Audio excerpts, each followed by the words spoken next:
कृषि फाइव पर स्वागत है आप सभी का। आप देख रहे हैं मौसम पूर्वानुमान का ये बुलेटिन और मैं हूं देवेंद्र त्रिपाठी। दोस्तों, भारत में गर्मी बढ़ रही है और गर्मी बढ़ने के बाद आने वाले कुछ दिनों के दौरान प्री मानसून की वर्षा की गतिविधियां भी बढ़ने की आशंका दिखाई दे रही हैं।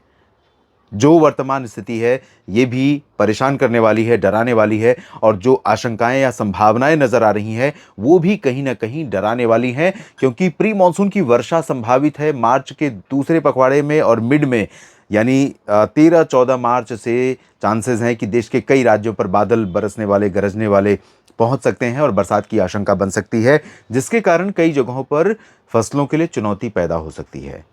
आइए जानते हैं किस तरह का मौसम रहेगा। उससे पहले आपको दिखाना चाहूंगा कि मौसम विभाग के द्वारा अलर्ट किन किन राज्यों के लिए और क्या अलर्ट जारी किया गया है, क्या चेतावनी जारी की गई है, जो किसान साथियों के लिए बेहद जरूरी है जानना। और उसके बाद मैं बताऊंगा कि क्या संभावनाएं हैं इस अलर्ट को लेकर के। तो यहाँ पर क्योंकि पश्चिमी विक्षोभ है, इसके चलते जम्मू कश्मीर, गिलगित बाल्टिस्तान, मुजफ्फराबाद, लद्दाख में चांसेस हैं कि अगले 24 घंटों में हल्के से मध्यम वर्षा और बर्फबारी दर्ज की जाएगी। बादल कई जगहों पर यहाँ पर नजर आएंगे। और इसके नीचे आप देख सकते हैं हिमाचल प्रदेश, जो कि पहाड़ी रीजन ही है, लेकिन यहाँ पर विडंबना यह है कि हीट वेव का अलर्ट है।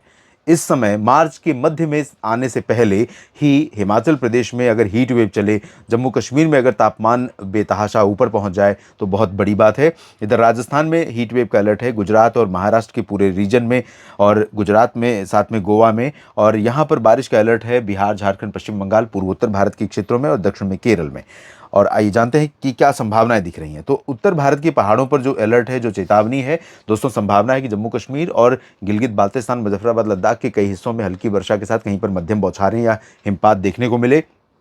ये जो बर्फबारी है, अगर इस तरह का स्पेल अगले 10-15 दिनों में 2-3 बार आता है, 4 बार आता है, जिसकी की संभावनाएं हैं, तो यहाँ से जब ये सिस्टम खत्म हो जाएंगे, सिस्टम निष्प्रभावी हो जाएंगे, बर्फबारी बंद हो जाएगी, तब यहाँ से जो ठंडी हवा चलेगी उसके कारण जैसे 17-18 डिग्री सेल्सियस तापमान दिल्ली में पहुंचा कल, 8 मार्च को, वो और नीचे जाएगा, यानी 14 तक जाएगा, 15 तक जाएगा। तो फिर से एक बार आपको मौसम में ठंडक फील होगी, सुबह के समय, रात के समय ये स्थितियां हो सकती हैं।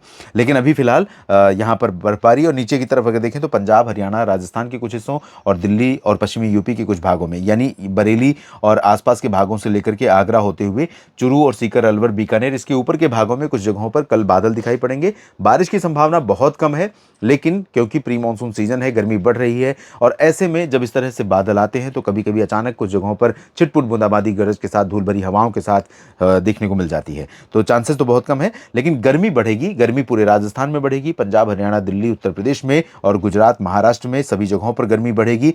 बिहार, झारखंड, पश्चिम बंगाल से लेकर उड़ीसा, छत्तीसगढ़, मध्य प्रदेश, महाराष्ट्र, गुजरात, गोवा, तेलंगाना, कर्नाटक, केरल, तमिलनाडु, आंध्र प्रदेश, पुदुचेरी, लक्षद्वीप, सभी जगहों पर तापमान में वृद्धि होने की संभावना कहें या आशंका कहें है। इधर पूर्वोत्तर में अरुणाचल प्रदेश में, सिक्किम और उप हिमालय, पश्चिम बंगाल तथा असम के उत्तरी क्षेत्रों और नागालैंड, पूर्वी असम के कुछ भागों में लाइट रेन हो सकती है। थोड़ी बारिश यहाँ पर बिहार, झारखंड, पश्चिम बंगाल और उड़ीसा के भागों पर संभावित है, जहां लाइट प्री मानसून एक्टिविटीज हो सकती हैं, क्योंकि लगातार यहाँ पर बादल डेवलप हो रहे हैं। और इसी तरह से तमिलनाडु के तटों से लेकर के कुछ आंतरिक रीजन, कुछ केरल और तटीय कर्नाटक, लक्षद्वीप में भी कुछ जगहों पर हल्की वर्षा, और अंडमान व निकोबार द्वीप समूह में भी थोड़ी बहुत बरसात होने की संभावनाएं बन सकती हैं। कृषि फाइव पर मौसम पूर्वानुमान की इस जानकारी के बुलेटिन में भी इतना ही। लगातार यहाँ पर बने रहिए, मुझे फॉलो करते रहिए किसान साथियों। जानकारियाँ अगर आपको ठीक लगती हैं तो इस वीडियो को सोशल मीडिया पर लाइक और शेयर जरूर कीजिएगा, और कमेंट में लिखिएगा अपनी राय अपने क्षेत्र के मौसम के साथ साथ। धन्यवाद।